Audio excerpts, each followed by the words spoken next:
कलयुग आया महाराज, तो कलयुग के लक्षण देख के सनक सनंदन सनातन चारों भैया 88,000 महात्माओं के साथ नैमिषारण्य क्षेत्र में यज्ञ कर रहे थे। और यज्ञ के समक्ष उन्होंने सभी महात्माओं को बुलाकर विचार करना प्रारंभ किया कि महाराज, कराल कलयुग निकट आ रहा है। इस कलयुग में धर्म का बड़ा हनन होगा। दुराचारी, पापाचारी, अत्याचारी हमेशा बढ़ते चले जाएंगे। जो धर्म का मार्ग अपनाएगा वो बड़ा परेशान हो जाएगा, लेकिन जो अधर्म अपनाएगा उसको सब बढ़ता देखेंगे। तो इसलिए धर्म पर विश्वास सबका कम हो जाएगा। सभी महात्माओं ने अपने अपने विचारों को रखना प्रारंभ हुआ, क्योंकि तुलसीदास जी ने क्या लिखा, यह कलिकाल कठिन उरगारी, पाप परायण सब नर नारी। इस कलयुग में महाराज सब पाप परायण हो जाएंगे, तो पाप से मुक्ति का जो साधन हो वो बताने की कृपा करें। तो सभी महात्माओं ने अपने अपने विचारों को रखना प्रारंभ किया। कहते हैं अनेके मुंडो मतिर भिन्ना। अभी कह दो महाराज सर दर्द कर रहा है, तो इतने समूह में जितने लोग बैठे हैं कम से कम 10 प्रकार की दवा बता देंगे कि ये खा लीजिए ठीक हो जाएगा, ये खा लीजिए। उस अनुसार सभी महात्माओं ने अपने अपने जिनके भक्त थे, जिनके अनुयायी थे, उन्हीं का विचार रखना प्रारंभ कर दिया। कोई देवी जी का भक्त था तो देवी जी के गुणानुवाद करने लगे। कोई भोलेनाथ के भक्त थे तो कहा शिव पुराण सुनिए, तो ऐसे भी कलयुग में सारे पाप दूर हो गए। किसी ने भगवान नारायण के भागवत इत्यादि कथाओं का वर्णन करना प्रारंभ किया। कहने का अभिप्राय ये है कि जो जिसके भक्त थे उन्हीं का गुणानुवाद करना प्रारंभ कर। तब तक वहां पर उस सभा में व्यास जी के परम शिष्य पौराणिक सूत जी का वहां पर आगमन हुआ। और सूत जी को देखकर सभी महात्मा खड़े हुए और दंडवत प्रणाम किया। किस प्रकार? जैसे अतिथि देखी उठ के मिले। अतिथि को देखते ही उठ कर मिलना चाहिए। कैसे? भर उर मतलब हृदय में, अगम सप्रेम, इतना प्रेम भरिए हृदय में कि अगला देखते ही आपको प्रफुल्लित हो। चंचल साधु प्रवीण का यह सुकर्म, ये स्वभाव प्रायः साधुओं में पाया जाता है। और तुलसीदास जी ने क्या लिखा कि आवत ही हर से नहीं। अगर आपके घर में महाराज कोई आए और आपको हर्ष न हो और नैनन नहीं स्नेह, आंखों में तनिक भी प्रसन्नता ना हो कि फला आदमी भैया हमारे घर पे आया है भगवान का पूजन सुनने इत्यादि, तो तुलसीदास जी ने क्या लिखा कि तुलसी तहाँ न जाइए चाहे कंचन बरसे। उस स्थान पर एकदम मत जाइए, चाहे लक्ष्मी कुबेर स्वयं ही धन की वर्षा क्यों न कर रहे हैं।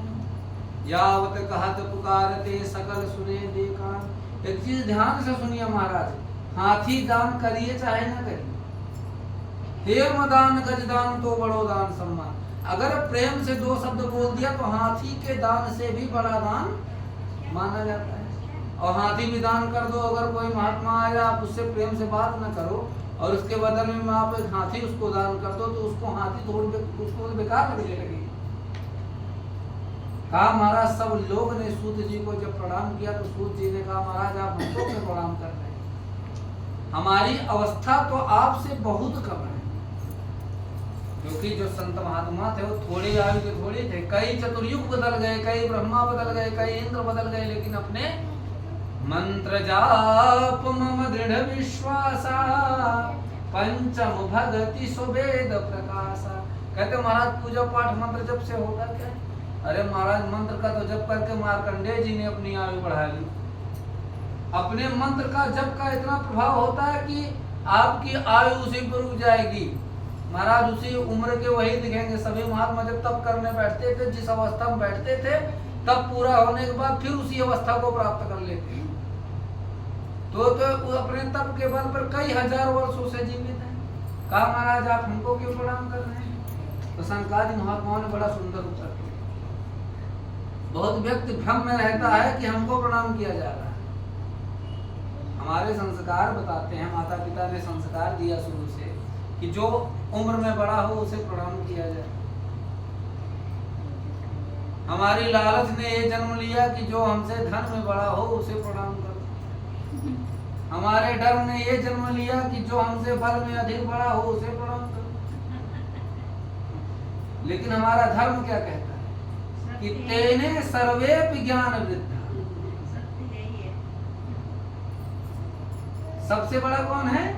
इन सब पे तीनों से बड़ा कौन माना गया? तेने सर्वे ज्ञान वृद्धा किंकरा शिष्य। महाराज जो आयु में बड़ा होता है तो अवस्था में भी जो बड़े होते हैं वो आयु में ज्ञान में बड़े को प्रणाम करते हैं। तो सबसे बड़ा कौन माना गया? ज्ञान में। महाराज जो ज्ञान में बड़ा है उसको उम्र में भी बड़ा होगा तब भी प्रणाम करेगा, बलवान भी अधिक होगा तब भी प्रणाम करेगा, धनवान भी अधिक होगा तब भी। क्योंकि बल आपके पास बहुत हो, विशाल बल हो, 10 हाथियों का बल हो, लेकिन आपके पास बुद्धि ही नहीं है कि इस बल का प्रयोग कहाँ करें, तो दीवार पे सर लड़ाओगे, उसके अलावा उसका थोड़ी पाओगे। धन अधिक हो, धन को कैसे संचय करना है, कैसे खर्च करना है आपको नहीं पता, तो धनवान होने का मतलब क्या है? जहाँ आवश्यकता हो वहाँ खर्चा करो ही ना, बाकी लंगर बंटवाते रहो, तो उसका भी कोई महत्व नहीं। आयु में आप बहुत बड़े हो, घर परिवार चलाने का आपके पास ज्ञान ही नहीं है, तो उम्र में बड़े बैठे रहो, क्या मतलब? तो सबसे बड़ा कौन है? जो ज्ञान में बड़ा है। तो महाराज मैं आपको नहीं प्रणाम कर रहा हूं।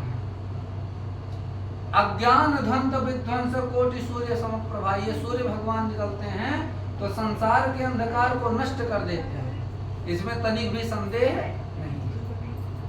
लेकिन जो संसारी जीव हैं इनके हृदय में एक अंधकार प्रकट होता है। क्या है महाराज? वो कौन सा है? पाप रूपी अंधकार। किसी के हृदय में पाप जन्म ले ली, पाप रूपी अंधकार, तो उसको नष्ट करना इतना आसान थोड़ी होता है। महाराज जो लोगों के हृदय में पाप रूपी अंधकार है उसको दूर करने के लिए आपके पास एक सूर्य के समान तेज नहीं है। कोटि सूर्य समप्रभा, करोड़ों सूर्यों के समान तेज विद्यमान है। और सूताख्या है कथा सारम मम करुणा रसायनम। हे सूत जी कोई ऐसी कथा सुनाइए जिसको सुनने से प्रायः जीव का कल्याण हो। जो कलयुग में जीव पापी होते चले जाएंगे उनका कल्याण हो। और मम करुणा रसायनम, सुनने में अच्छी भी लगनी चाहिए,